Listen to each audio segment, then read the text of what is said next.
Bret Stephens wrote a mea culpa to Trump supporters in the New York Times.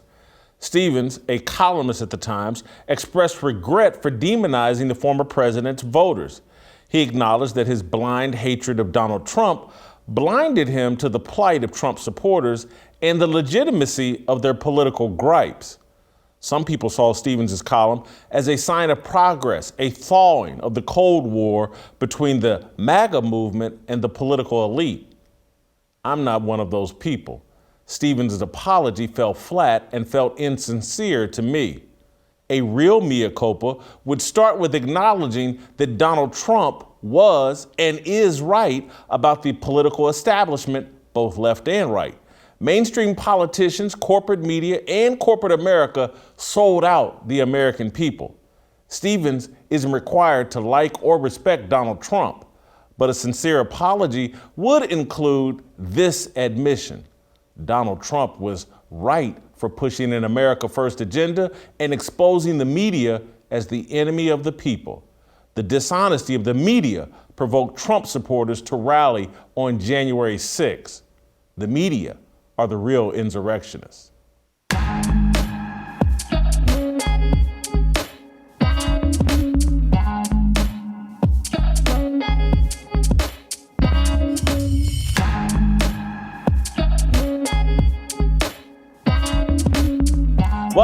Welcome to Fearless with Jason Whitlock. I am Jason Whitlock, your host. Happy Friday. We made it. The weekend is here. We have an awesome show planned for you today. Kathy Barnette, Delano Squires, Burgess Owens, Steve Kim, all in the house with me. Don't have a monumental fire starter. I've already given you a little spark of that fire, and Kathy Barnette and I are going to jump right into that conversation about Donald Trump, the apology that was allegedly offered in the New York Times from Bret Stephens. Kathy, I didn't like the apology. It fell flat. It felt insincere. It wasn't nearly transparent or self-aware enough to realize what people like Bret Stephens and the political elite, what they've done to the American people and what they've allowed politicians to pervert this country. And so me as a non-voter, hopefully going to change here shortly in November, but I wanted to talk to someone authentically with the MAGA movement, someone who was brave enough to attend the rally on January 6th, and just get your thoughts and take on what did you think of Bret Stephens' column in the New York Times? Yeah, like you, it fell flat. In fact, I was angry as I read it, and I read it twice, and I felt angrier the second time around. You know, these people, they can't help but to insult you, even while pretending they understand you. It's what we call a backhand slap. You know, and I was reading, and I highlighted a section of it. He said that one of the things he talked about is that one of the reasons why Donald Trump perhaps found a home with so many Americans, he writes, is because of this great American cultural revolution of the 2010, where traditional practices and beliefs became taboo, right? And some of those traditional practices and beliefs, he names them, he calls regarding same-sex marriage, sex-segregated bathrooms, personal pronouns, ideas of a meritocracy, race-blind rules, reverence for patriotic symbols, the rules of romance, presumption of innocence, and the distinction between equity of opportunity and outcome. He recognized that those things became taboo for Americans like myself and you and others to espouse. He goes on to say, it's one thing for social mores to evolve over time, aided by respect for differences of opinion. It's another for them to be abruptly imposed by one side on another with little democratic input, but a great deal of moral bullying. And it just goes on, and it rings so hollow to me. These people know exactly what they're doing. They know that our ideas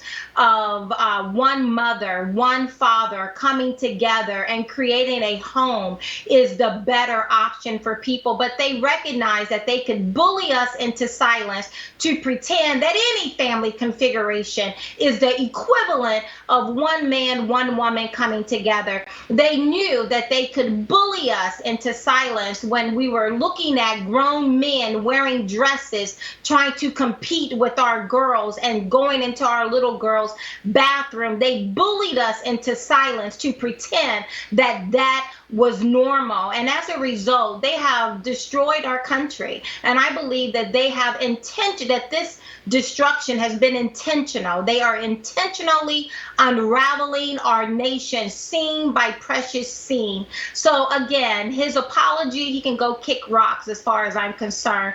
I don't want it. Moreover, I didn't ask for it. I'm thinking back to 2020, where we saw these Antifa and Black Lives Matter riots.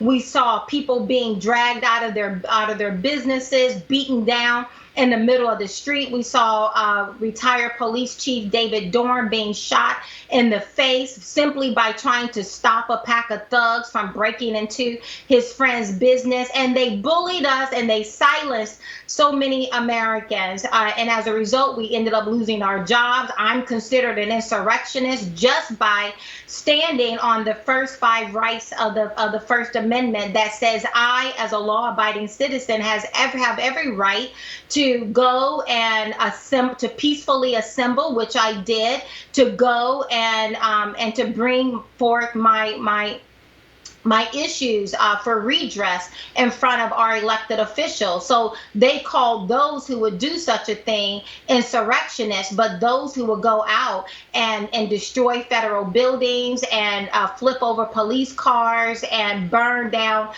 private businesses, they called them mostly peaceful protesters. Kathy, the thing that irritated me the most is, like, I don't want an apology. That's not going to move things forward.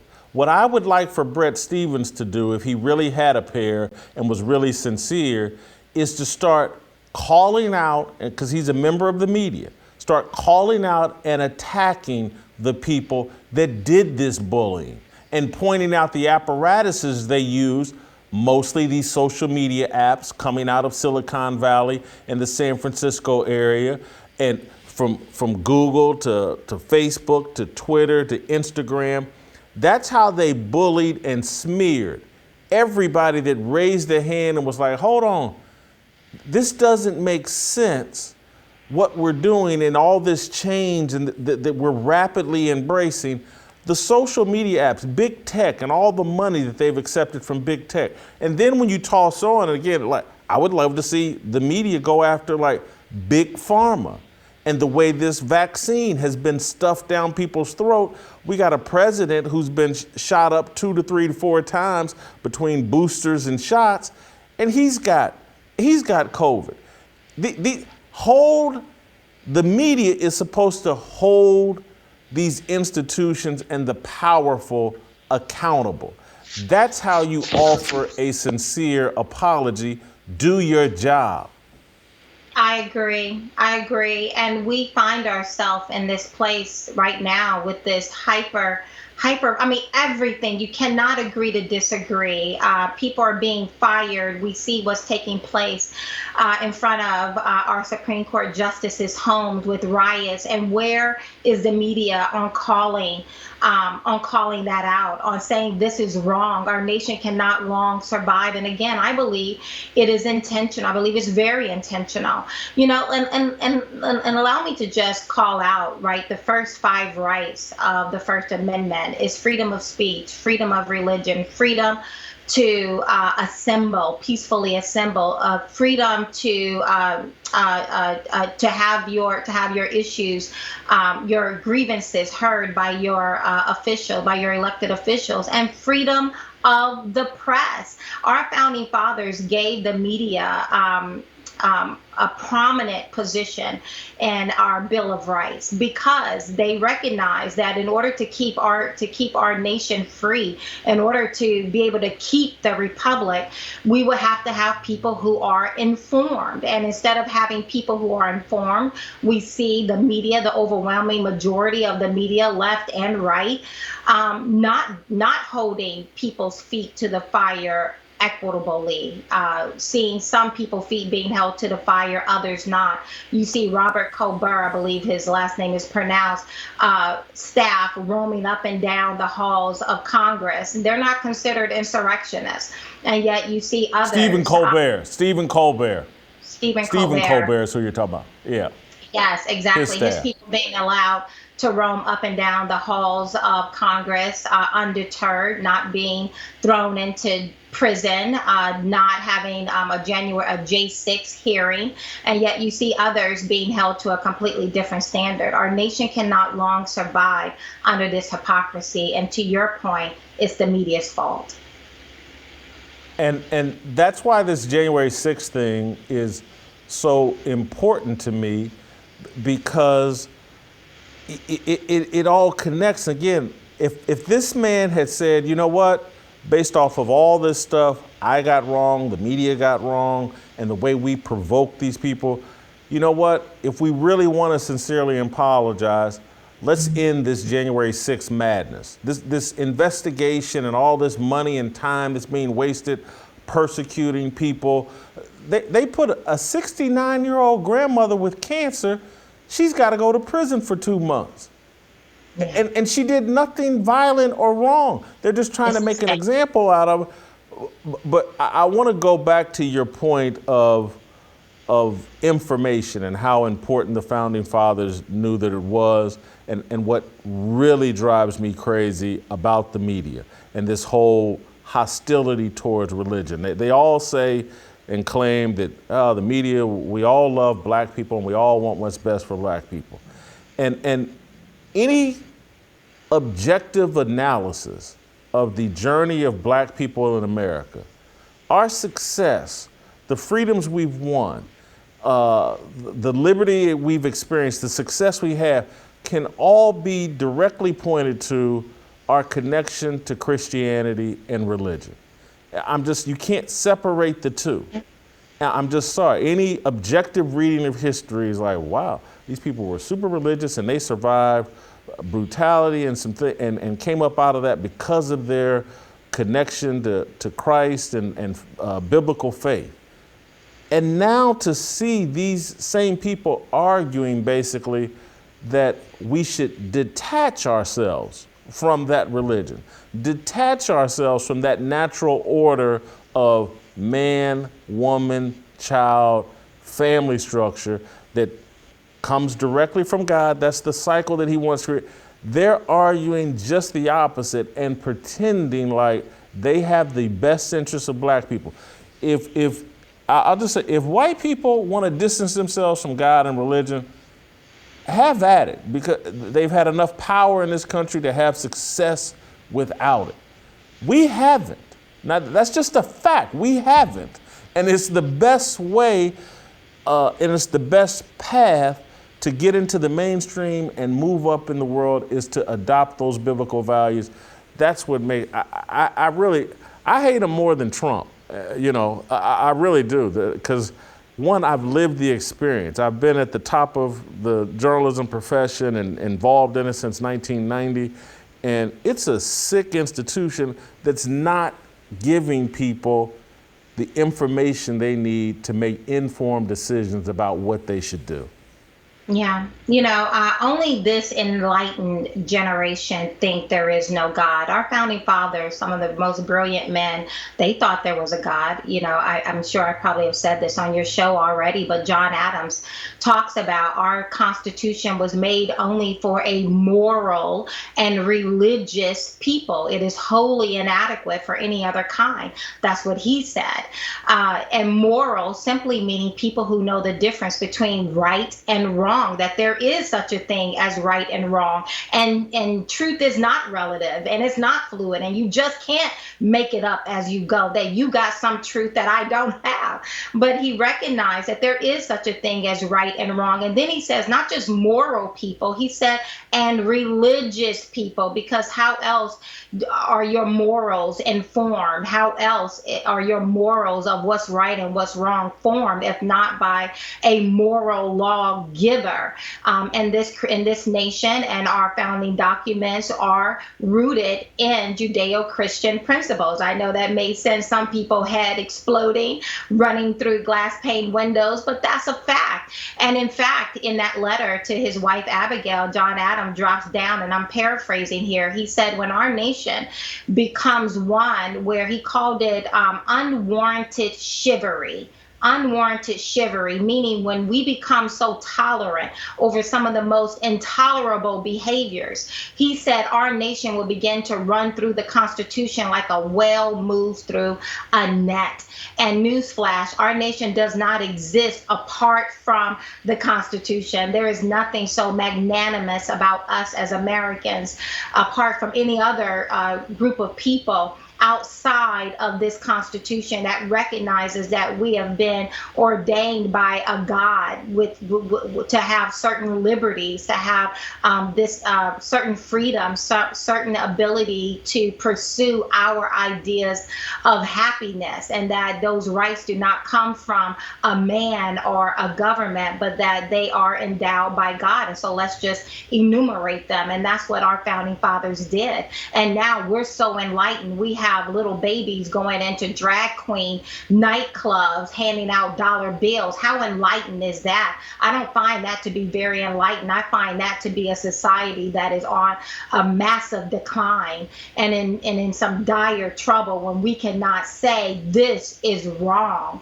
And so that's where we find ourselves today. And it's the reason why I've started an organization called Be Better America, because I do not believe our help is going to come from those who sit in high places right now. I don't believe they are incentivized to do the right thing. I believe, and what I proved in my election, is that our help is going to come from the bottom up. It's going to come from the grassroots, from moms, dads, and grandparents who say enough is enough. I'm over this already. And that is how we're going to take our country back, because these people are not incentivized to give it back to us. Kathy, you sent me an email. You made an interesting point that I wanted to ask you about, that you feel like the Democrats are starting to gang up a little bit on Nancy Pelosi over her husband and all the money they've made with perhaps insider trading in the stock deal. You think that some Democrats may see a little weakness in Nancy Pelosi and maybe beat her up and take away some of her power? Who knows? We can only hope. It is my prayer that God will expose these people and drag them down the middle of the street, remove whatever cover has been on them, and to expose them so that the American people can begin to wake up. This is just blatant, egregious behavior on the part of Nancy Pelosi, her husband, and the fact that they will come in front of the camera and just lie as if we're stupid. We're not stupid. And I am just very prayerful that whatever media will continue to put a spotlight on this very egregious behavior. She got exactly what they wanted in investing in I think it's called NVIDIA is the stock. They got exactly what they wanted. The bill, the Chip Plus bill, more people were leaning toward chip only, meaning to provide this $52 billion in subsidies to companies that actually manufacture chips, semiconductor chips. Nancy Pelosi and her husband and others wanted a chip plus. Not only this subsidy should go to companies who manufacture these semiconductors, but they wanted the money to go to those who design them as well. And that is exactly what NVIDIA does. They do not manufacture, they just design. It's very insidious, and that bill did pass in the Senate. Yeah. Nancy, I think yesterday got asked about, has her husband ever made any investments based off her inside information. I know, absolutely not. That's a joke. Kathy, thank you so much for coming back on this. We've had you on twice this week. I told everybody you're my political crush, so you're always welcome. We'll try to get you back on next week as well. All right, I got to take care of some business. America needs change, but the center of that change has to be the family, your family.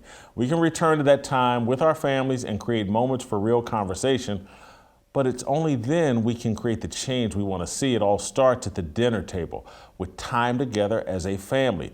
Good Ranchers' mission is to bring people to the table. Making those moments around the table easy, accessible, and delicious is what they do best, and it's what they deliver in every single box. Good Ranchers guarantees you 100% American meat that's born, raised, and harvested here in the United States and delivered to your door. You will know exactly where it comes from and who you're supporting. I've personally tried it, and it's amazing. It's not like one delivery is great and the next one isn't. No, every box has superior quality, flavor, and value. The T-bones, burgers, ribeyes, and even the chicken, it's all some of the best. Good Ranchers is a company that supports American agriculture, plus they support us and what we do. So go check them out. Support those who support us and the way we think and the way we want America to be. Make sure to use my promo code FEARLESS to get $30 off your order, plus get free express shipping. You can make gatherings at the table common again with Good Ranchers. Take advantage of this offer before it's gone. Go to goodranchers.com/fearless to start bringing people to the table, creating change in America, and eating seriously delicious food from Good Ranchers. Delano Squires, Eric's.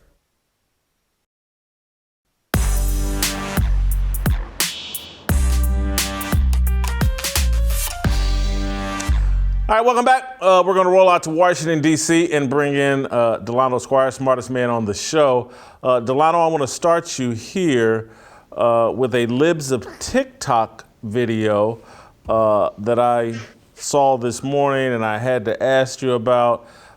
This is someone that worked for a school system, I think was a teacher there, and has, has been arrested now for trying to bait a minor into a sexual encounter. But what irritated me and pissed me off, this white LGBTQ person with this Black Lives Matter t-shirt. And let's play the video and then I'll have the question. I'm a resident townie taxpayer, vaccinated and functioning, graduate of this high school, class of 1999, proud member of the LGBTQIA community, and an employee of Mount Pleasant Public Schools. Thank you. I really cannot speak any more eloquently than the people who have spoken before me tonight, but what I can say is that for the last 5 years, I have had the profound privilege of working with your students, with your students, with your students.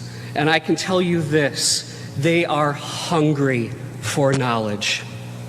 They are so hungry for knowledge that despite your words, your wishes, your values, they will learn on their own.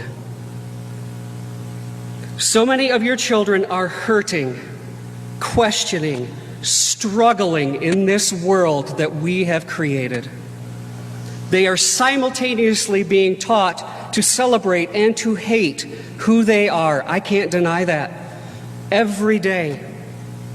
Ultimately, they will become who they will become with or without us.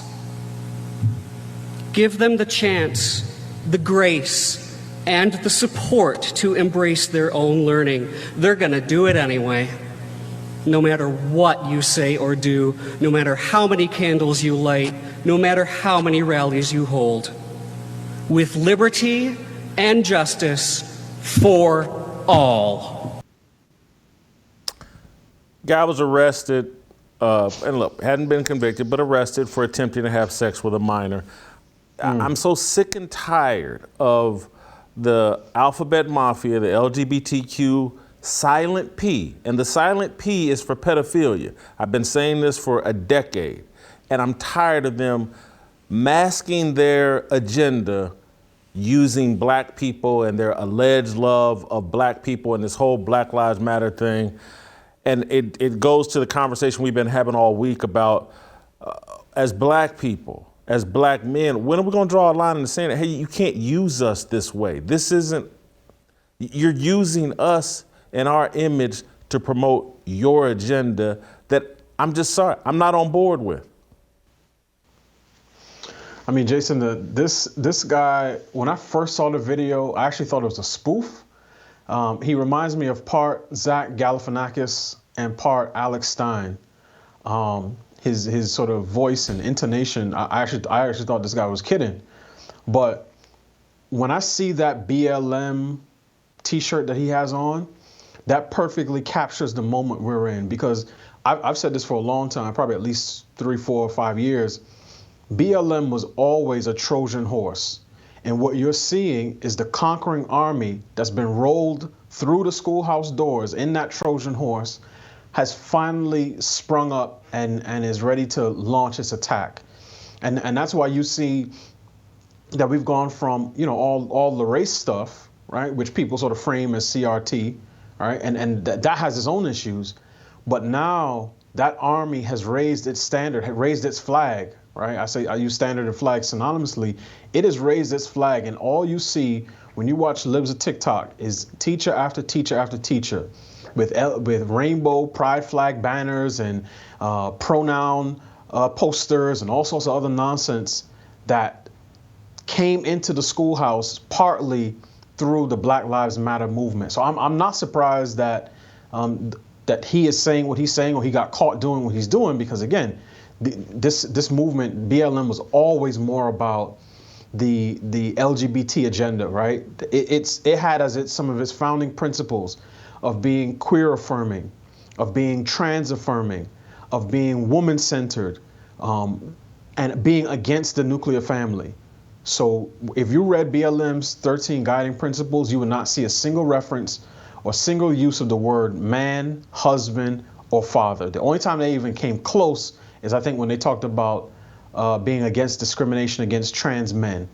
So their agenda was always clear. It's just that our leaders were too foolish, right? They lack knowledge, they lack wisdom, and they lack discernment and judgment to be able to see that and say, look, you're not bringing that stuff in the school, right? We don't need to start telling 5-year-olds about being transgender and being non-binary, but this is where we are now, and I'm not surprised that he got caught doing what he got caught doing. I'm surprised, though, that they're getting away with it, that we're not drawing a line in the sand. And again, I spent a lot of the earlier part of this week talking about my criticism of what we're calling black culture, which has been defined for us by others. And again, the others are now starting to reveal themselves, that that guy and his group are actually defining what black culture is, and that's why I'm hypercritical of it. And I'm just, are we just going to go along for this ride because this attaches to the column that you wrote today about this whole pro-abortion agenda? And it's like they're using this black umbrella to promote everything that's in direct contradiction to biblical values. So Jason, I want to tie two concepts together, right? One is in a previous column I wrote, which was about the Selma syndrome and the way that the left ties in the racial history of this country and has basically fused black racial identity to the sins of our past, right? So that's why when they talk about Selma, it's always in black and white and sepia tones. There's never Selma, the actual city today and what it looks like today. So when President Obama, during his second inauguration, he linked Selma, Seneca Falls, and Stonewall. He drew a line from Bloody Sunday to Caitlyn Jenner getting his award basically at the ESPYs. So we went from Edmund Pettus Bridge to the ESPYs, on the back of President Obama. He drew that line, that through line of American history, and seeing the gay rights movement and what we call sort of the LGBT movement as the natural inheritor of the civil rights struggle. And and to the degree that black racial identity is fused to leftist democratic politics, we're going to stay exactly where we are, because those two things have been linked. And now that bond is so tight that if Democrats think that they get anything less than 90% of the black vote, they're ready to look at whoever is messing up the deal. And typically that's been black men. It certainly was in 2020. And that's why they sort of trained their sights on the very few black men who said, well, maybe, I'm not going to give Biden a try. They brought out the dogs. They questioned our racial loyalty. They said we wanted to be like white men. They said we were the black faces of white supremacy. So they do all of those things to keep us in line. But you're right. Part of it is our refusal to draw a line and to say these are the things that we stand for. And one of the things I said in my column is that black preachers, the pro-abortion black preachers who we've seen since Dobbs, the Jamal Bryants, the William Murphys, the William Barbers, the Otis Mosses, those black men who see themselves as following in the tradition of Dr. King, those men are part of the reason that we are where we are. These are men who think that the government's role is to be basically King David and be our father, to protect us from the Goliath of white supremacy and systemic racism. And that's why they throw their lot in with the Democratic Party. The black folks in their congregations don't ever ask the question, why is it that we, people who generally speaking have socially conservative values, how did we align ourselves with the party of abortion up through 9 months, the chemical castration of our children, and all other things having to do with LGBT? How did we, black people, get ourselves in bed with the party of Bill Back Butchers, right? The party of chopped off penises and fake vaginas? How did we get there? And part of it is because those preachers are the ones that are delivering the souls to the polls, quote unquote. But nobody asked the question, like, is this what we really want? Is this what we really believe? And do these values align with our biblical outlook? You've made this point before, but I just want to hammer it here again, because I think this Libs of TikTok video provides a perfect opportunity. But we have gotten here because we would rather stand next to that accused pedophile and that movement. We'd rather be associated with him and the pro-abortion crowd than to be seen caught within 100 yards of Donald Trump.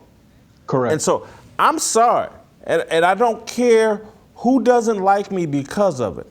I'd rather stand with Trump than that accused pedophile and that entire Silent P movement.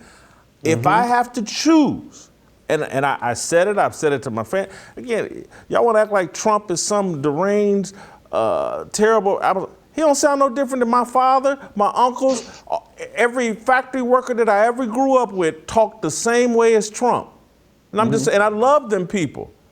And so, and all the way down to, and I'm sorry, because I'm of the world and just, but even the whole, people ask me about grab him by the P word when he said, I got you. You think I didn't hear that at the Masterpiece Lounge?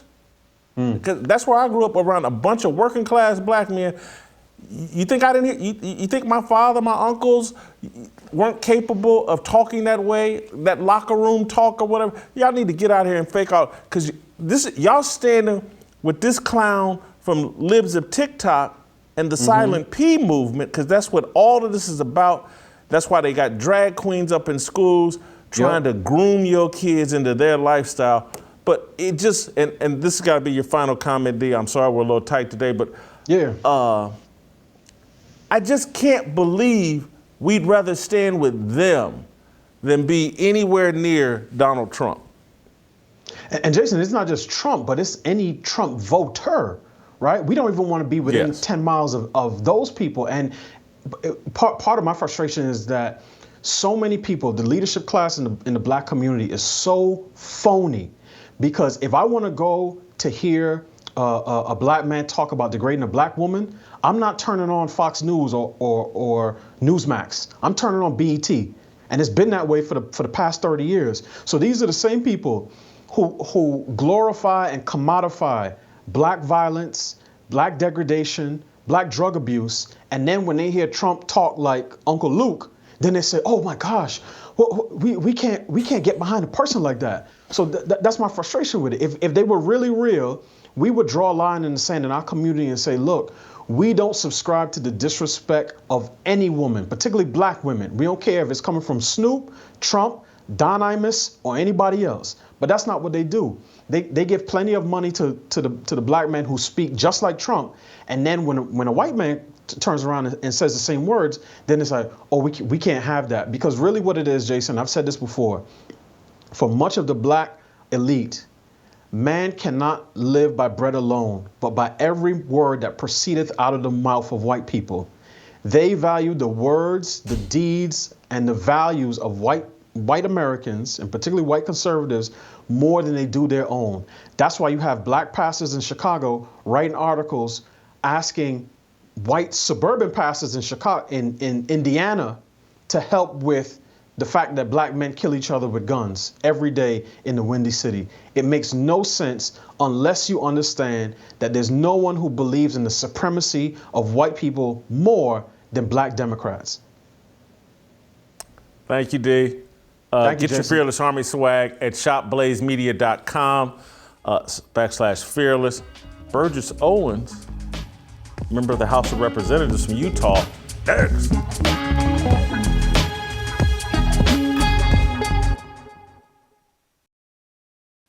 Welcome back.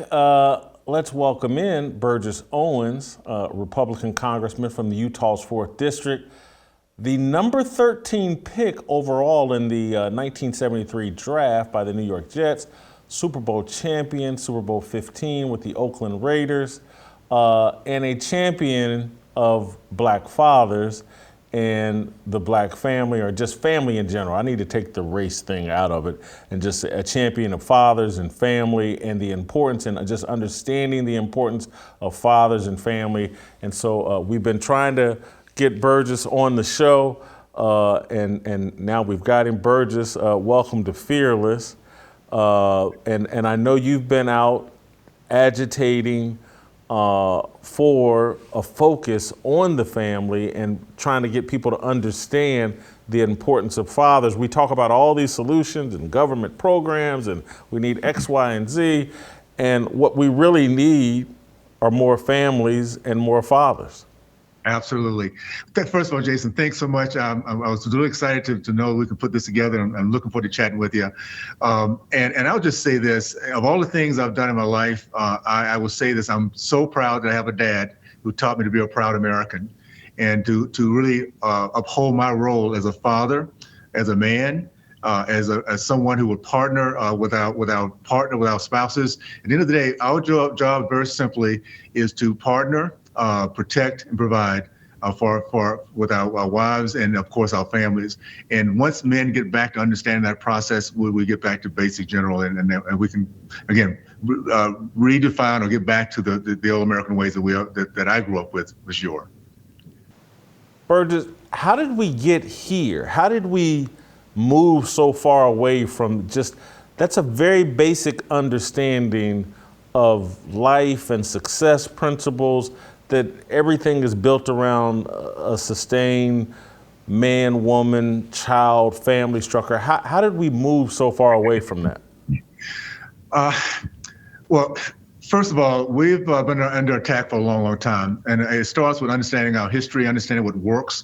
The reason why I feel so blessed to have been raised during the time I was in the Deep South in the 60s, days of KKK, Jim Crow, and segregation, is all that didn't matter, because we were trained and taught by what we saw, that the tenets to make our country great is faith, family, free market, and education. And I grew up in a community, even though we were segregated, was so proud of who we were because we were tied into those tenets. I want to say this, Jason, because it's important for those who don't know history, our American history, in particular Black history, that it doesn't matter who we are, how we get here, what language we speak. If we tie ourselves into those tenets that make the American way work, we can succeed. And our race is a great example of that if we take the time to understand our history. So let me start by saying this: 40s, 50s, and 60s is the Black community, because we were so committed to commanding respect by being the very best of those tenets, faith, family, free market, and education, that the Black community led our country in the growth of the middle class. Men matriculated from college, men committed to marriage. Over 70% of women Black women knew they were going to have a father in the house to take care of those kids and their spouses. And also we had the highest percentage of entrepreneurs. 40% of Black Americans across this country were business owners, which equated across this country, whether it be Tallahassee, DC, California, between 60 to 70% were part of the middle class, which I grew up in. So what it speaks to me is that success is not it should not be a question mark. Go back to what worked, and it works when the family is working together. And what the left has done is very, very effectively is they've separated what manhood should be, what womanhood should be, what now children should, the protection children should have at this point. We have to get back to make sure there are men in the house who will pay the price, be the ultimate sacrifice for their family, to make sure that that their name is a good name and their kids grow up in a safe environment. So, Burgess, you're, let's say, 15 years older than me, 15 years younger than my parents.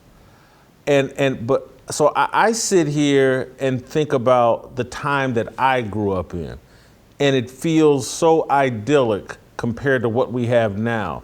Everything that I was told as a kid was about, man, you can do anything, you can conquer the world. My parents and my grandparents were like, we made sacrifices so that you could have opportunities that we couldn't. And so I felt like, and this is despite being poor, I felt like I could accomplish and do anything. And then I listened to you talk about your childhood, even 15 years before mine, and down in the South, when racism was far more pervasive than it is now. But we've got kids running around now thinking like that this is the most racist time in the history of the world, and that they can't make it and accomplish things because all these systems have been put into place. It just blows my mind. And for someone like you that grew up in the South at a time where you like really saw systemic racism, it was laws on the books. Yeah. What do you say to the young people now that think like, oh, I can't make it because I'm Black or because I'm brown? What do you say to them? What we're seeing is the success of lowering the expectations for all Americans by the left. We've been on attack for a long, long time. And I'll say this, my first exposure to white Americans wasn't until I was 16 years old. But I grew up in a community that was so proud to be Americans. I grew up walking to school and raising the flag and knowing I would never let it touch the ground because of the price that my parents' generation had paid to make sure that we had the freedoms we had. And the thing is, we grew up at a time when we believed in something called meritocracy. That community I grew up in would be so offended by the fact that people really believe that they can't do what other people do because of the color of their skin. They would fight you to prove that they were as good as anyone or better. And we were taught very simply, if somebody told you couldn't, guess what you do? You go out there and work harder. I was able to run across a box of letters of my dad once he passed away. He came back from the war.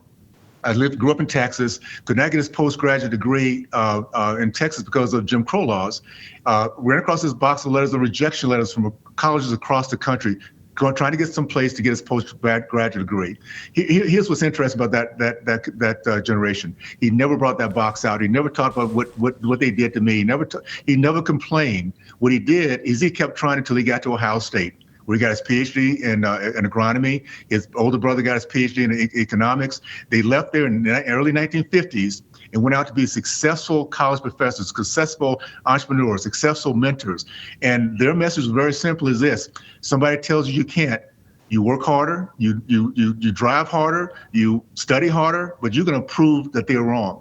And to me, it was just an exciting environment to grow up in. And my goal was simply, Jason, I will not stand by and let the leftists put down my community and my parents' community and generations before me who paid the price, that commanded respect of anybody around them. And now they're trying to steal our history, so we don't believe that with some kind of went from slavery to the 60s, and between then and the 60s that we were hapless, hopeless, and that is not who we were. That's not the American way, and I refuse to stay quiet as they continue to demean our race. Much of the conversation on this show is about, driven by me, is like, hey, the solutions aren't political, they're spiritual. But you're in politics. I'm wondering, what is it politically that can be done to alleviate this secular, anti-family culture that we got going on? What can be done politically to alleviate some of these problems? Well, it comes down to this. First of all, have the courage to stand up against it, stand up against the racist hard left, the CRTs out there, the things that the Marxists, the socialists have been after for a long time. Have the courage to stand up for that. Roll up our sleeves, and instead of looking at what the government can do, it comes down to we the people. It's people in those communities rolling up their sleeves, helping those kids to be mentored, help those kids to figure out a way to make sure they're educated. Here's how the left works and has done so well. I just talked about how when I was growing up, black men led the country in terms of men matriculating from college. Here we are in 2022, in the state of California, 75% of the black boys in the state of California cannot pass standard reading and writing tests. These are young men who will never be able to pick up the scriptures and find out that they're special, that they have within them the ability to overcome all obstacles, that they live in a country of winners, of overcomers, in a country that Americans across the board, every color, creed, and religion have come together to become a much better nation. They'll never read that. Instead, they'll turn on the television and continue to be indoctrinated by evil. It's what it comes down to. People who love to use misery as a political strategy. And I'll say this, Jason, I've never been more excited than I am today, because I think Americans are waking up. The idea of we the people, when we start talking together, there's nothing more powerful, and that's a spiritual promise. And so we have now Democrats, Independents, and Republicans sharing the same pain, the same misery, and saying, we don't want to be here. We don't want those freedoms that we take for granted to be taken away from us. And as we start to talk, we're going to start putting people in Congress who will do the right thing for the right reasons, and be a megaphone for what the Constitution is all about, what our country is all about. And then it's going to come down to we the people getting involved, getting engaged, being educated, and do your part to make sure from grassroots that the left does not continue to steal away the hopes and dreams of our future. Burgess, I can't let you go without asking you this. I went to school on a football scholarship to Ball State University. Obviously didn't make it to the NFL. You had a very nice career in the NFL with the Jets and the Raiders. You won a Super Bowl with Al Davis's Oakland Raiders. Al Davis, and I think about Pete Rozelle. And I think about the early NFL and how they marketed the NFL as this very patriotic experience. And then I look, and that's what helped football usurp baseball's place in America. The whole football, there's nothing more American than watching football and on a Sunday and taking your kids and the whole nine. And now I look at where the NFL is now, embracing much of the Black Lives Matter stuff, and a lot of the everything's racist narrative. I was talking this morning, I was explaining to someone, like, we still want to talk about NFL quarterbacks and all the racism they're experiencing. And I'm like, Kyler Murray is going to make $46 million a year. He's the second highest paid player in the NFL. He's barely 5'9" tall, black kid. He's probably the 75th best player in the NFL, if he's even in the top 100. He's certainly not one of the top 10 quarterbacks, but he's going to make $46 million a year. And this league is trying to convince me that the NFL's racist, sports are racist. How did we go from the NFL embracing Americana and patriotism to the NFL now being a part of the woke mob? Well, that's the problem, wokeness. And this is the attack we've been under for a long, long time. These guys are like little termites. Have no idea of the damage they're doing and the foundations of our nation until the whole house falls down. And wokeness has been infested the NFL because of the leadership of NFL. And let me tell you where wokeness comes from. It's when you don't really love our country anymore, when you care more about profit and power, when you care about American Getting people. back, wokeness is infested because of the leadership of the NFL. Absolutely. Absolutely. We have an NFL today. We have an NFL today that is more concerned about their profitability in China than they care about the love and the way we work together here. Everything that our country's been about is what do we find in common? Even though we might be a diverse group of people, think about the things that we've always looked at that kept us together. God, our sports, our families, those things that we say we can agree on certain things, even though we might disagree on others. And for them to get to the fact that even sports now has become divisive. We have the NFL being willing to have young men who are making multi-millions of dollars a year sit kneel on the sideline, talk about how bad things are, and give the message out to all those our enemies, those who do not love our country, to give them the message that we are truly a racist country. Know this: NFL is making big bucks, billions of dollars, by going to places like China and Ireland and Mexico. They have betrayed the American fan by caring more about the Chinese fan, because they know that's where the beans will come in. You look at the NBA, they will not stand up against the Chinese Communist Party, because that's where their bread's being buttered now. We're looking at traitors. We're looking at people who turn their back on the American way, on the sports and the industries that have made them who they are here in the United States. And we need to figure out a way to turn those people off. One thing about the left, they love power and they love profitability. You take away their profitability, their power, and they'll come in line, at least temporarily, until they figure out another way to undermine it. So we can do that by prioritizing our country, our culture, over a ticket to watch people who do not love our nation. Burgess, we so appreciate your time. I want to, whenever I'm speaking to an elder, someone so wise, I don't want to end the interview without giving you the opportunity to share a little bit of that wisdom. And perhaps there's something I know that your dad or someone in your family shared with you that you can share with our audience and we can take with us as we wrap up this interview.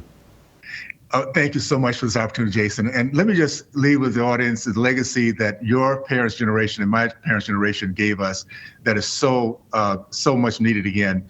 And it was really what does it take to be a young man who will grow up, look in the mirror and feel good about his life, feel good about his legacy and his name. Is very simple. If you do this, young men learn to love God, country, family, respect women in authority, you got it made. You will come to that point in the end of your life, realize I got it, I did it right. And to add on to that, for young ladies, if you want to find a young man who's going to really make you proud, take care of your kids, give you a name that you can attach yourself to that you be proud of, do this. Find a young man who loves God, country, family, respect women and authority. That is a simple formula for success. That's the American way, and we need to get back to it. So let's fight, Jason, to get that done, my friend. I look forward to it. Thank you, Burgess. Appreciate the time. All right, go to youtube.com/Jason Whitlock. Hit the notifications, hit subscribe, hit me in the chats. I'm in the chats most nights, and I love these people. That ain't you, really, you, Whitlock. It is me in the chats under my name. That my little Ball State football picture, that's me. I hate it when y'all say, that ain't Whitlock, that's something fake, that's a troll. It's me. All right, Steve Kim, Korean Cosell.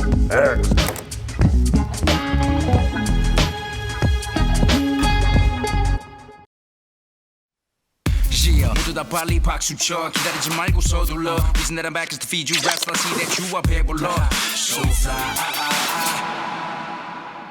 Welcome back. It's time to bring in the Korean Cosell, talk a little sports media news. Cosell, my Former colleague and partner on Speak for Yourself, Marcellus Wiley, according to the New York Post, is out at Speak for Yourself and probably at FS1. They're talking about doing a show, I think, with Emmanuel Acho and Joy Taylor and LaShawn McCoy. Good move, bad move, no move. What do you think of this shakeup at FS1? Man, this is worse than when the Fat Boys broke up, because I'll be honest, I have not watched that show since you left, and I used to be a diehard daily viewer of that show. You know that for a fact. So they got rid of the peanut butter. Now there's no jelly, and all you get is stale bread. I was kind of thinking about this analogy. It's like, you know, when New Edition had their issues with Bobby Brown, and they actually fired Bobby because he was freestyling on the stage doing pelvic thrust during Mr. Telephone Man. They said, "Okay, you gotta go." But they replaced him with Johnny Gill.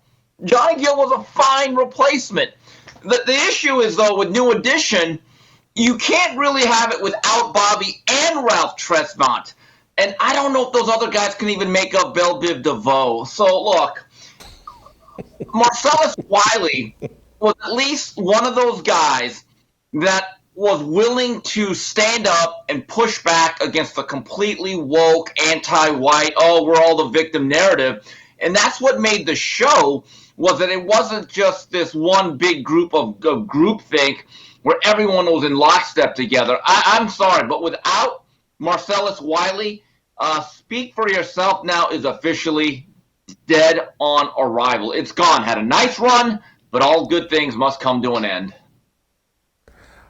Well, I'm not going to touch that, but I will say this. I think, and I want your reaction to this, I think Marcellus should head back to ESPN and pair up with Max Kellerman. They can call it Marxist Kellerman and Marcellus, Marx and Marcellus. I think there would be some good contrast and diversity of thought. I think it's time for a reunion of Max and Marcellus, or Marx and Marcellus. I think that would be a good move for ESPN. I think it would be a good move for Marcellus. Or you could call it White Guilt and Wiley. Could you imagine that show on a daily basis now in 2022? It would be a white guy, a highly liberal white guy, telling Marcellus how bad he has it in America, how the system is against him, how white supremacy has held him down. And Marcellus would be, yeah, none of that is true. Look at me. And they can just go back and forth like, no, you're oppressed. No, I'm not. No, trust me, Marcellus. I'm a white liberal. I know what's better for you. You're oppressed. That I don't know about that. I don't know. I mean, once Hall and Oates broke up, they just broke up. Some certain things are just meant to be. All right.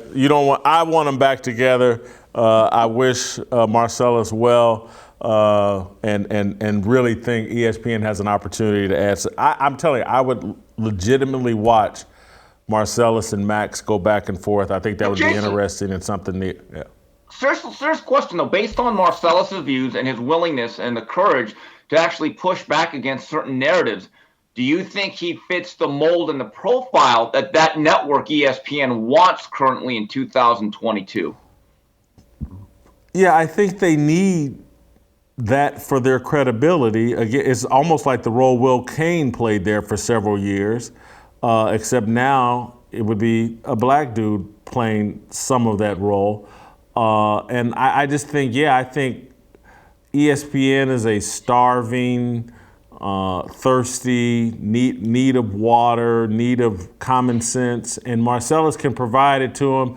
And I think he would be, look, there's all these political factions within ESPN, all the little special interest groups, the LGBT, the black, blah, blah, and they're not offended by Marcellus. They will tolerate Marcellus.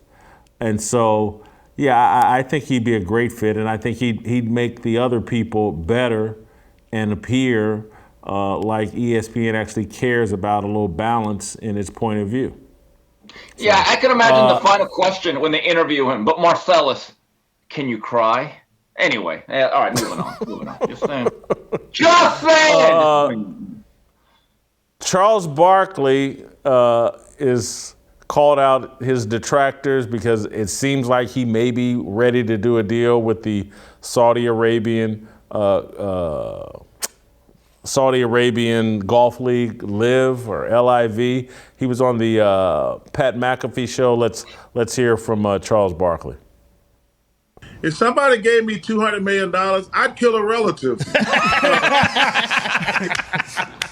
All right, that's it. I'm not sure we can do anything else after that. I don't know what the next question would be, but we appreciate the hell out of you, Chuck.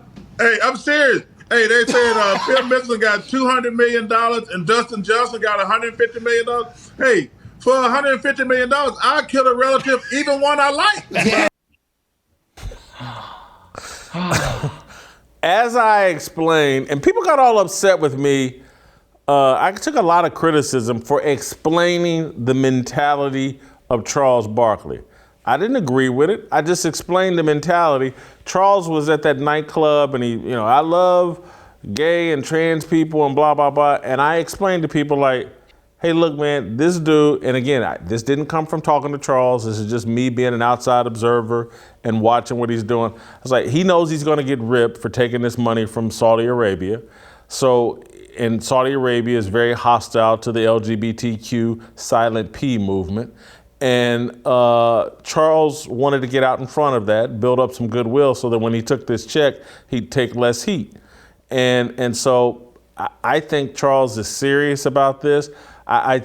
This is my opinion from way on the outside. I don't want anybody to think Charles Barkley told me this, but I think Charles Barkley's tired of the NBA. I think he's tired of the players. They're selling a bad product. Charles has not said any of this to me. This is my opinion. They're selling a bad product. These athletes don't compete anymore. They take nights off. They don't play that hard. If he can end his broadcasting career talking about golf, cracking jokes about golf for $20 million a year, I think he'd do it and be very happy. Jason, I have got to give Sir Charles credit. He's a better man than I, because I'd kill relatives for a lot less than $200 million. But I think what he is saying is, hey, let me live and let live. And look, I actually agree with your thesis. I could just see it sometimes on Inside the NBA. He has no stomach for today's athletes, specifically the NBA athletes, and there seems to be a lot of entitlement. I think I mentioned this to you several months back. The attitudes that some of these players have toward Shaq O'Neal when he tries to interview them, and they start acting like petulant teenagers because Shaq gives them a critique of the game. And those are two guys that I would consider old school players, even though Shaq played a lot more recently. That back when they played, it really was, even though it was a brotherhood, there was a lot of rivalries, there was animus, there was true hatred among certain teams, and I think they missed that. They're not from that AAU generation of basketball player. And look, Charles Barkley is the ultimate, I would say, capitalist. And there's money to be made, he will be made. And he pointed out one thing about the hypocrisy. And look, if any NBA player wants to talk about that ethically and morally, well, then they need to address their own league's ties with China.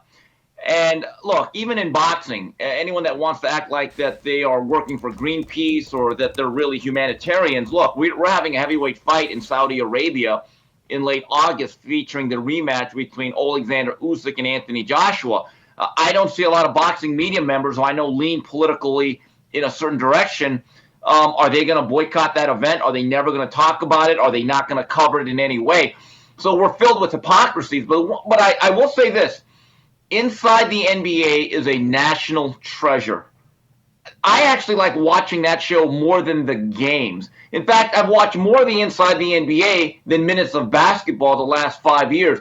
Once he leaves that program, it's a sad day for television because there will never be a show of that nature ever again. Finally, Richard Sherman, I think his NFL career may be over. he has signed a deal to join Colin Cowherd's digital media network, the Volume Network. This is a far cry. There was, 5 years ago, I think people thought, man, Richard Sherman may one day be in the Monday Night Football booth or Sunday Night Football, or certainly, one of the most sought after by major network media personalities. Richard Sherman could be the Charles Barkley of the NFL. Well, he's going to have to start by podcasting on Colin Cowherd's Volume Network. His fall from grace really started with that incident with his wife's family. Do you expect Richard Sherman to have success in the media field, and will he one day make it to perhaps back to where everyone thought it was going to end up for him on a major television network? In terms of his effectiveness as an announcer, that remains to be seen. Because you know this, Jason, from being in the media space and having co-hosted different shows with various athletes and other figures. It's one thing to be very personable, very funny, very amusing during interviews. It's another thing to be on a television show with cues and directors, and you have to get out a certain time, and it's really much more staged, and you have to talk within certain segments with boundaries of time, and then you become a performer. So it's one thing to become an athlete who has a personality to a media performer. Very few athletes like a Charles Barkley can make that transition, and it even took Charles a little time to really find his feet. But in terms of rehabilitating the image and then working your way back up the media ladder, I use the example of one of my favorite athletes of all time, Michael Irvin, the playmaker. Look, when Michael Irvin not only had the White House, he had other issues in Dallas. There was actually a hit put on him by a former cop. And then even after retirement, there were other incidents where you're like, wow, that is really too bad. Nobody will take a shot on him. But in the early 2000s, there used to be a show on Fox Sports that I watched a lot. It was called The Best Damn Sports Show, period. It had Tom Arnold, it had a young Chris Rose, and Michael Irvin was one of the daily panelists, and I think John Sally was the other guy. Michael Irvin, in the one time I interviewed him, said that show was incredibly important for me and my career because it showed people, while I'm not a perfect guy, I'm a decent guy, and I thought I really saw him blossom as an announcer and as a personality who was incredibly self-deprecating. He used to actually tell White House jokes right on the air, and it was the funniest thing. So then people said, you know what, this guy's not a bad guy, and then eventually you see where he is now. I think one of the keys for Richard Sherman, that if he wants to get through that episode, is to be as self-deprecating as possible and not take yourself too seriously. I do wonder if he's going to really lean into the social justice issues, because I think right there that's going to turn a lot of people off. But that remains to be seen. But does that one incident close the door on Richard Sherman having a big media career? No, because the history has shown us if you're willing to work and you actually develop a personality, you can work your way through those type of sins. I want to say one thing just very quickly about Michael Irvin. I used to be a big critic of his. I used to call him the pipe maker instead of the playmaker. And then at a Super Bowl, I believe, I had like a 2-hour conversation with Michael Irvin. And Michael Irvin's a flawed guy, just no different than me or anybody else. But he's one of the best human beings I've ever met. That guy is an incredible human being. And his intentions are good. Is he flawed? Is he a sinner? Yeah. Does he have all that stuff in his past? Absolutely. I'm not running away from any of that. And he's a natural performer. He's a great TV talent. Can Richard Sherman be that kind of a great TV talent and as personable as Michael Irvin? We'll have to wait and see. Richard to me comes at things from a bit of anger and condescension. Yeah. That Stanford degree makes him think that he's smarter than what he actually is. But we'll see. You never know. I think he probably has a chance. He will make some news with his podcast because I think he'll be very outspoken and he'll be honest about a lot of NFL players and make news that way by, because you can't, if he starts criticizing quarterbacks or NFL players, defensive backs, wide receivers, whatever, that's going to make news because of, the stature of his career and what a great player he was at one time. So I think he's got a shot. Thank you, Steve. I got to go. Support conservative voices. Subscribe to Blaze TV at get.blazetv.com/fearless and get $10 off your yearly subscription. All right, I got one final point I want to make. Just me and you, and we'll wrap up the show.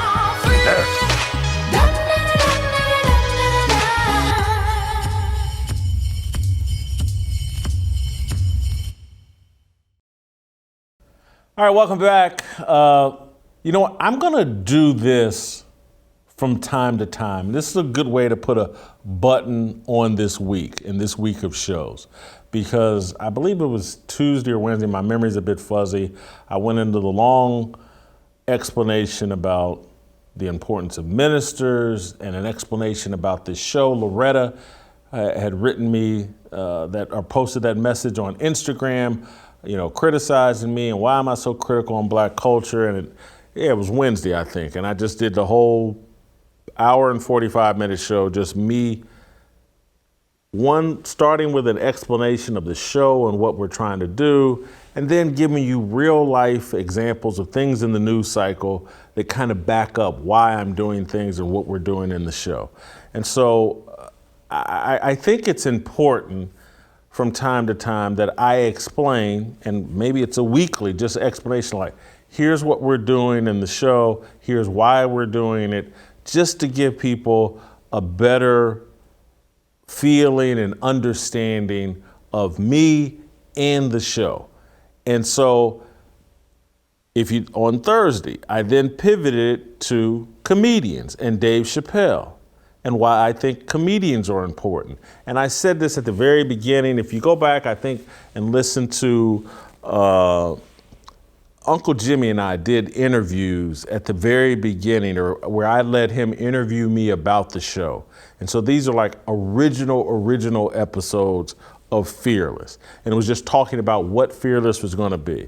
And so at that time, I explained comedy and ministers and how they're the gatekeepers of free speech and the public discourse and truth. And so, you give that explanation at the beginning, and then you start executing the show, and you think like, oh, everybody gets it. And then you realize, well, no, everyone doesn't get it. It's almost like a wife or a girlfriend or a spouse or whatever. It's like, oh, can you just tell them you love them once? Oh, remember, baby, on our wedding date, I told you that I loved you. Don't you remember me telling you? And it's like, well, no, you need to tell me all the time. Maybe every day. And that's what I have to figure out about myself. I need to explain the show more often, what we're doing, because I'm asking you guys to join a movement, to join the Fearless Army. I'm asking you to go on a journey with me and the show as we try to push America a better direction. And so I just want to restate again the importance of comedy and why I want this show to have a sense of humor. And I saw another example of this on my social media feed either yesterday or today. Bill Burr, the comedian Bill Burr, has done a comedy routine where he analogizes the abortion issue to baking a cake. And he basically attacks the pro-abortion crowd and mocks them. And I just want to play a small snippet of Bill Burr doing some comedy around the issue of abortion, and then I want to talk to you about why it's important. It's not a baby yet, that's what they say, which may or may not be true. I don't know, I'm not a doctor, but I'll tell you, my gut tells me that doesn't make sense. It's not a baby yet. That would be like if I was making a cake and I poured some batter in a pan and I put it in the oven, and then 5 minutes later you came by and you grabbed the pan, you threw it across the floor, and I went, what the just ruined my birthday cake? And then you were like, well, that wasn't a cake yet. It's like, well, it would have been if you didn't do what you just did, there would have been a cake in 50 minutes. Something happened to that cake, you cake murdering son of a... And so comedy is important. They get at truths. They make points in a different way with people laughing, but it's very profound. And it opens up room for us to have a conversation about abortion or any of these important issues. And so I keep saying this show is about ministers and comedy. And it sounds silly, and I know it's hard to understand, but again, these ministers from the pulpit and from the church should be protectors of truth, protectors of free speech, protectors of public discourse. They work in that religious lane.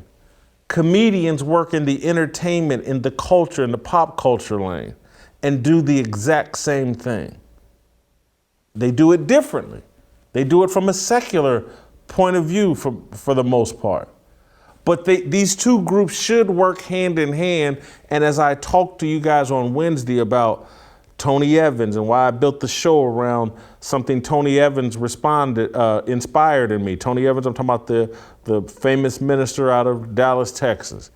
And so I was trying to explain how religion and culture, and that culture should actually back up the Judeo-Christian worldview.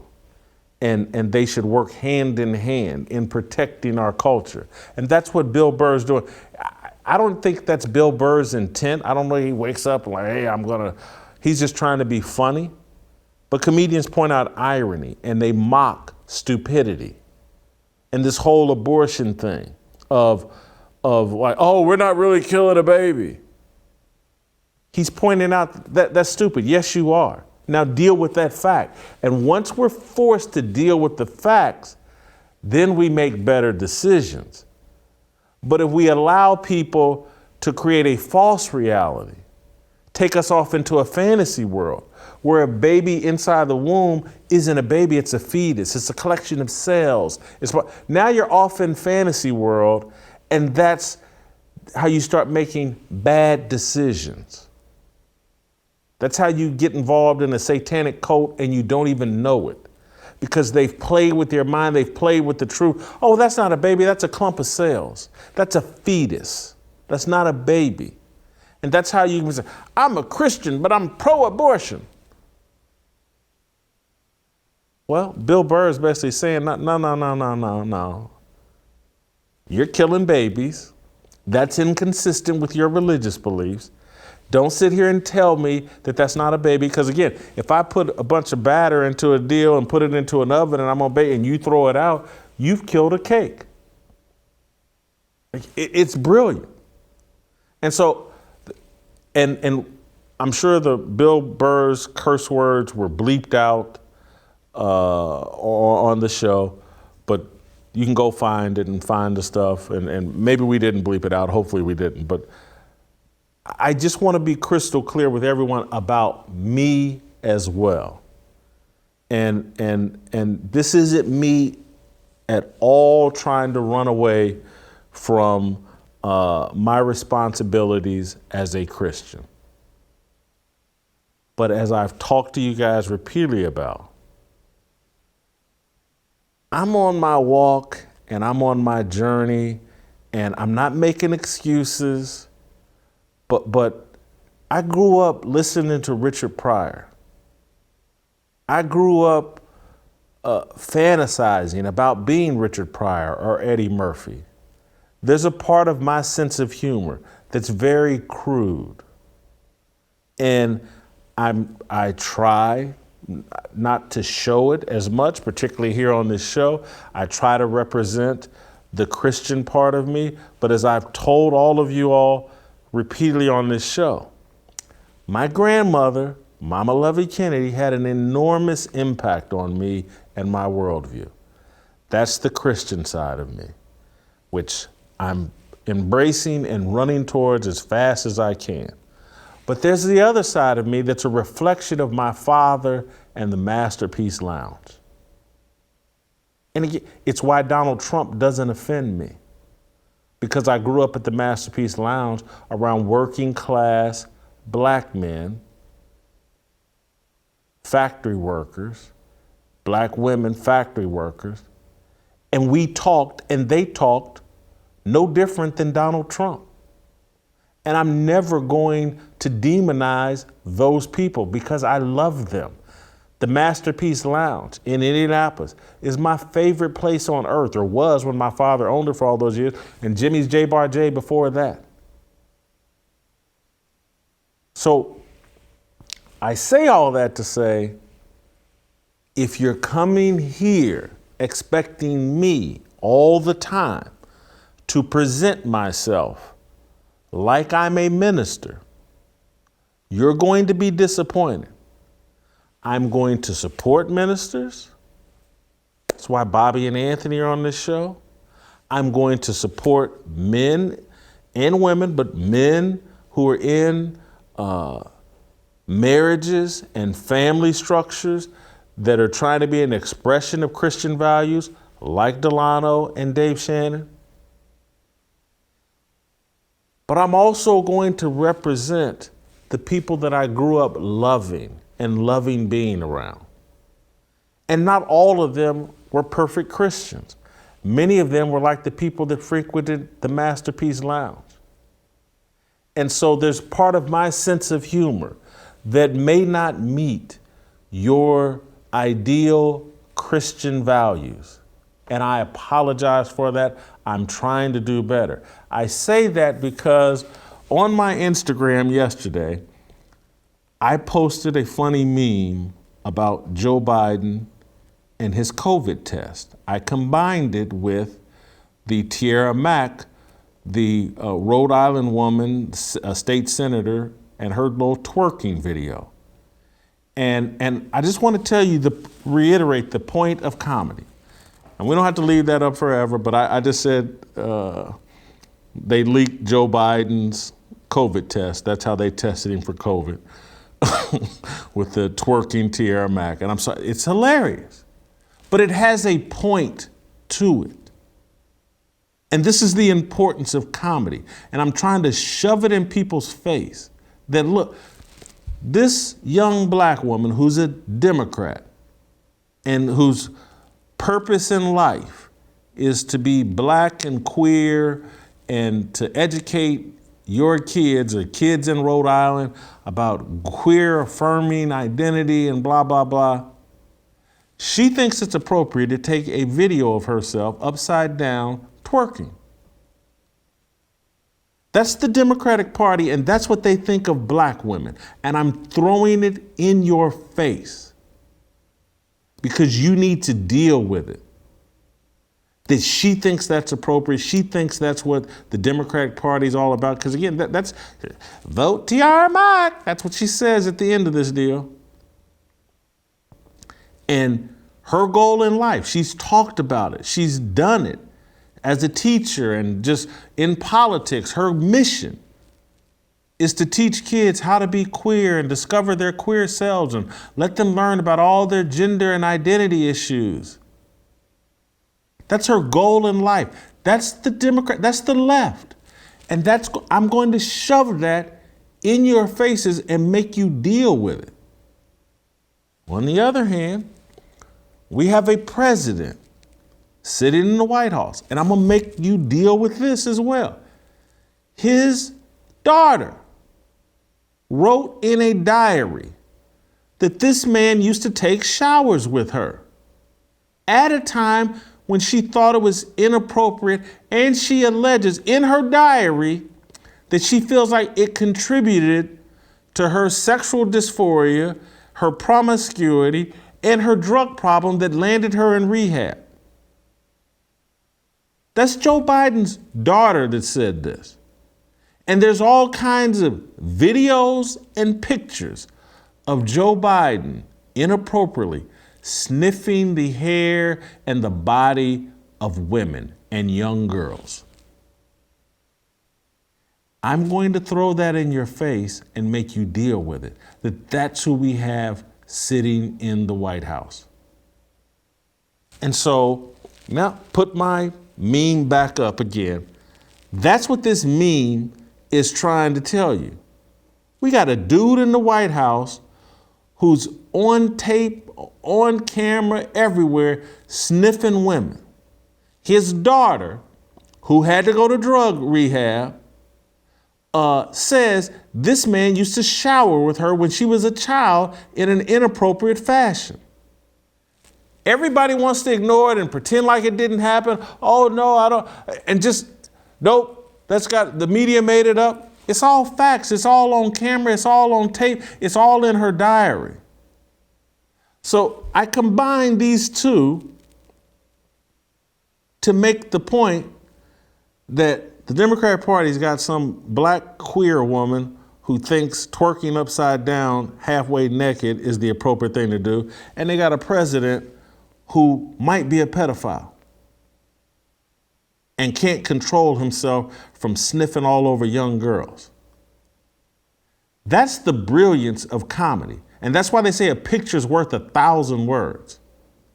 Because I'm shoving all that down your face to shake you up out of that satanic cult that you're in.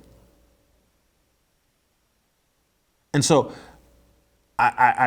for those of you that were offended, and those of you that think I violated every Christian principle that you thought I held, you're going to have to deal with it. This show is going to do that. I have a sense of humor. I'm going to use that sense of humor to make points about this satanic cult that we have going on in America. Go watch something else if you don't want the truth shoved in your face from a biblical point of view and from a comedic point of view. I'm not going to do everything right. That's not what I've claimed. I'm on a journey. I'm trying. But right now, I'm trying to shake people up and wake them up and put it in their face in a way that they have to deal with it. If I'm wrong, let God judge me. Let God deal with me. I appreciate your feedback or whatever, but I am who I am. I'm Joyce and Jimmy Whitlock's son, and my father, and the Masterpiece Lounge, and just had an incredible influence over me, a good influence. And my grandmother, Lovey Kennedy, had an enormous impact on me.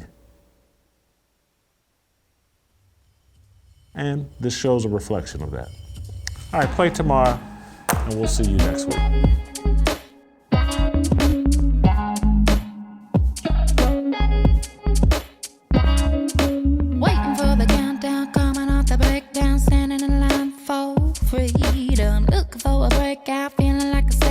Nothing in life like freedom. Came like a fighter, striking like a ladder, making all these moves for freedom. I want freedom. No negotiation, my sister, no relation. We all just wanna have freedom. Sitting on a corner, never been alone. I'll break my back for freedom. Blessed, we are living, get back. We are receiving, no deceiving. We all wanna be free. We want freedom.